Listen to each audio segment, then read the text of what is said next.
Welcome दोस्तों, आज हम बात करेंगे दुनिया के दूसरे सबसे ज्यादा फॉलोड रिलीजन और तीसरे सबसे बड़े इवेंट यानी हज की, जिसके अंदर फॉलो की जाने वाली एक प्रैक्टिस जो एंशिएंट जमानों से चली आ रही है, जिसे हम ईद कुर्बा या फिर बकरीद के नाम से भी जानते हैं।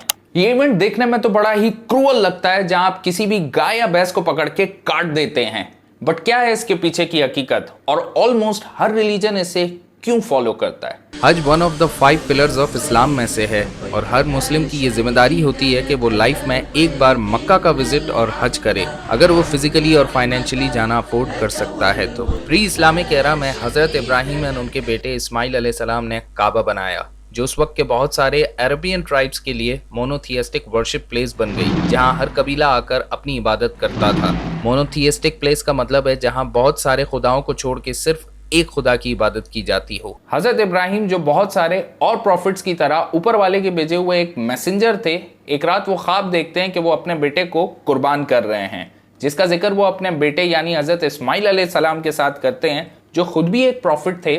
तो वो कहते हैं जो ख्वाब आपको दिखाया जा रहा है वो ऊपर वाले की तरफ से है, तो वो कहते हैं आप वो कर दें जिसका आपसे हुक्म किया जा रहा है। नेक्स्ट मॉर्निंग जब ये दोनों एक जगह पर पहुंचते हैं तो इब्राहिम अपनी आंखों पर पट्टी बांध लेते हैं और इस्माइल अलैहिस्सलाम को पेट के बल लेटा देते हैं और अपने खुद के बेटे पर छुरी फेरने लगते हैं ताकि वो खुदा से अपनी मोहब्बत को साबित कर सकें। तभी ऊपर वाला उनके बेटे से एक रैम यानी एक शीप या भेड़ को रिप्लेस कर देते हैं और यहाँ से इन सब की शुरुआत हो जाती है हज के छठे रिचुअल के तौर पर। तब से आज तक मुस्लिम्स इसी प्रैक्टिस को फॉलो करते आए हैं। ऐसे ही क्रिश्चियंस में भी गॉड तक अपनी बात पहुंचाने और अपने गुनाहों की माफी मांगने के लिए एनिमल्स को सैक्रिफाइस किया जाता है, जिसका सबूत हमें बाइबल के ओल्ड टेस्टामेंट से मिलता है। और हिंदुइज्म फॉलो करने वाले काली माता को ये बलि चढ़ाकर अपने ईगो और अपने नेगेटिव एनर्जीज को सरेंडर करते हैं। क्या वाकई अल्लाह गॉड और भगवान को किसी भी जानवर के खून या फिर गोश्त की जरूरत है, या फिर ये सिर्फ इंसानों का बनाया हुआ तरीका है जहां अपनी कोई चीज कुर्बान करो और ऊपर वाले से करीब हो जाओ। और अगर ऐसा हुआ तो ये तो सरासर एनिमल प्रोटेक्शन लॉ की खिलाफ वर्जी है, जिसके अकॉर्डिंग आप किसी भी एनिमल को हार्म नहीं कर सकते। इसका मतलब है कि हमारे डिनर और लंच के टेबल्स पे बस कुछ सब्जियां ही रह जाएंगी, ना ही कोई बर्गर्स होंगे, ना स्टेक, सीख, बोटी वगैरह जैसी चीजें। इवन आप किसी को इनवाइट भी करेंगे या किसी शादी और पार्टी पर जाएंगे तो बस कुछ वेजिटेबल्स ही आपका मुंह चिढ़ा रही होंगी। फैशन इंडस्ट्री से भी लेदर शूज और जैकेट्स वगैरह गायब हो जाएंगे। तो ये कहना आसान है बट करना मुश्किल है। ऑल्सो ह्यूमन बॉडी को कुछ न्यूट्रिएंट्स की नीड होती है जो मीट से ही फुलफिल हो सकती हैं, जैसे कि protein, vitamin, fat and minerals. इंसान के बॉडी स्ट्रक्चर से पता चलता है कि नेचर ने इसे मीट एंड वेज दोनों खाने के लिए बनाया है।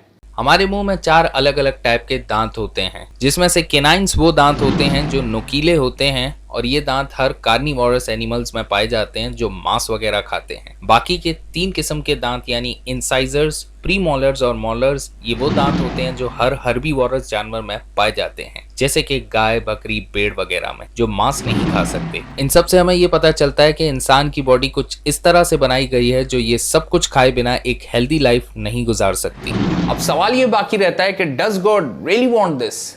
अगर हम इसकी नेगेटिव साइड देखें तो जंगल का सा कानून लगता है, जहां हर जानवर को दूसरे जानवर से खतरा है। ऐसे में अगर इंसान जानवरों का सबसे बड़ा शिकारी बन जाए तो जानवरों को अपनी स्पीशीज को बचाना मुश्किल हो जाएगा। पर ऐसा नहीं कि सब रिलीजन में हर तरह का फूड अलाउ करते हैं। मुस्लिम्स में सिर्फ हलाल एनिमल्स का सेक्रीफाइस किया जाता है। ऐसे ही हिंदुइज्म में काऊ को माता माना जाता है और बस कुछ खास जानवरों की ही बलि चढ़ाई जाती है। और इसकी एक पॉजिटिव साइड भी है, जहां सिर्फ हज में हर साल 20 मिलियन लोग आते हैं और पूरी दुनिया के मुस्लिम्स जो मक्का नहीं आ पाते वो अपनी कंट्रीज में रहते हुए कुर्बानी करते हैं, जिससे करोड़ों लोगों का पेट भरता है और बहुत सारी इंडस्ट्रीज चलती रहती हैं। काफी लोगों को मुस्लिम्स के सैक्रिफाइस यानी कुर्बानी करने के तरीके से इशू होता है, जैसे कि एनिमल राइट्स वाले कहते हैं कि आप इसे शॉक देकर या फिर वन कट थ्रॉट से जानवर को कम तकलीफ देकर मार सकते हैं, जिसका जवाब हमें साइंस से मिलता है, जहां हमें पता लगता है कि blood is a good conductor of bacterias और शॉक देने या एक जर्ब लगाने से वो खून उस जानवर के अंदर रह जाता है और गोश्त खराब होने के चांसेस बहुत बढ़ जाते हैं। इसी वजह से खून भी हराम चीजों में से आता है।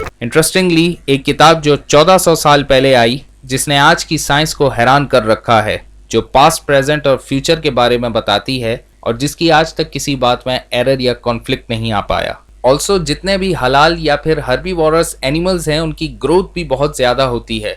According to US food and agriculture department इस दुनिया में 1 बिलियन के करीब गाय और भैंसें हैं। ऐसा ही सिमिलर नंबर भेड़ और बकरियों का भी है। अब अगर ऐसे में हम उन्हें अपनी खाने की टेबल्स पे भी ना सजाएं तो उनकी तादाद बहुत बढ़ सकती है। तो keep enjoying your kebabs and niharis. इसी के साथ ज़ोए मुख्तार साइनिंग आउट।